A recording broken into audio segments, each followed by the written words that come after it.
to simplify this, we're going to use a technique which refers to collecting like terms.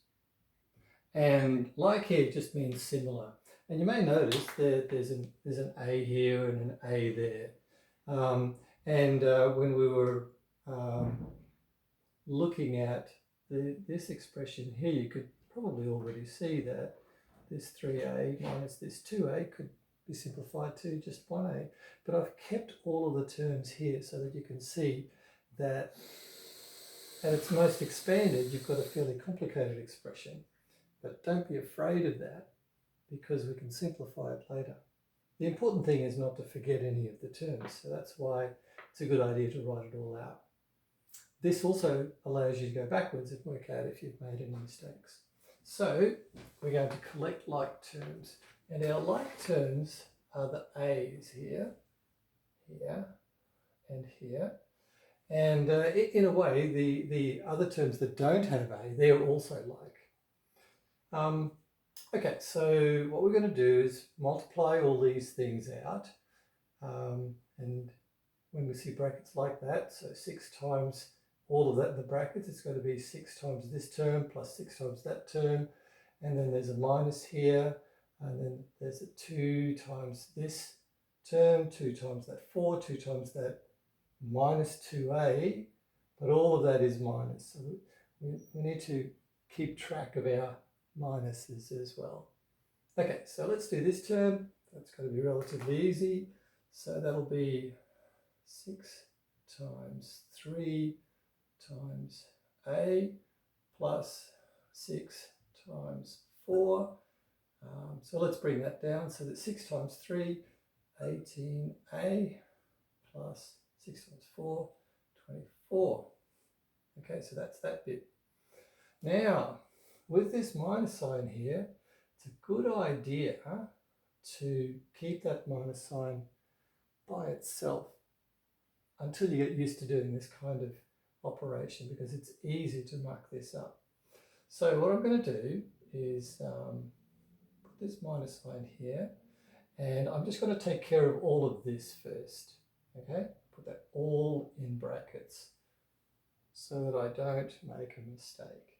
Okay, so this 2 times 3a is, let's do it a bit quicker here, so that's 6a, and then 2 times 4 plus 2 times 4 is 8, and this 2 times minus 2a, so that'll be minus 4a. Okay, now what I've done here artificially, if you like, just to help me keep it straight in my head, is I've put brackets around there as a way of temporarily remembering to do that minus sign last. Okay, once you get used to this sort of thing, you'll be able to do it more rapidly. But now you can see what's going to happen. This is 18a plus 24. We potentially can simplify this a bit more, but let's just leave that like it is. And so now this is going to be, this minus sign is like a minus 1 times each of these terms. So this becomes a minus 6a, this becomes a minus 8, and this becomes a plus 4a.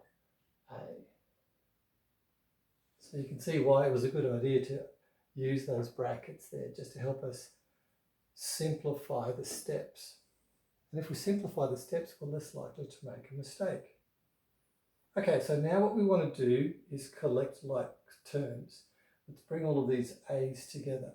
So we've got an 18a here, we've got a minus 6a there, we've got a plus 4a there. Okay, and then we've got a plus 24 here, and we've got a minus 8 there.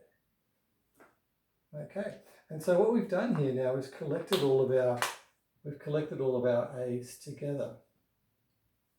And there's a couple of ways we could do this. We could just say, okay, well, this is 18 minus 6 plus 4. So that's 12 plus 4 is 16a. You could just do that 16a, like so. Okay, let's just check that again. 18 minus 6 is 12, plus 4 is 16. Yep, okay. And then 24 minus 8, that's 16, like that. So now our final expression is 16a plus 16. If we wanted to go a bit further, we could just say this is, we could just take the 16 here outside of a bracket and express it this way. 16a plus 16 is the same as 16a plus 16 outside of a plus 1. Now for some purposes that expression might be simpler, that might be okay, and for other purposes this expression might be the simplest way to finish up. And that then represents the area that we were looking for. And if we ever found out what A actually is, we can simply just calculate what the answer is. So it looked really messy there for a while, but we finally got to a simple expression that gives us what we want.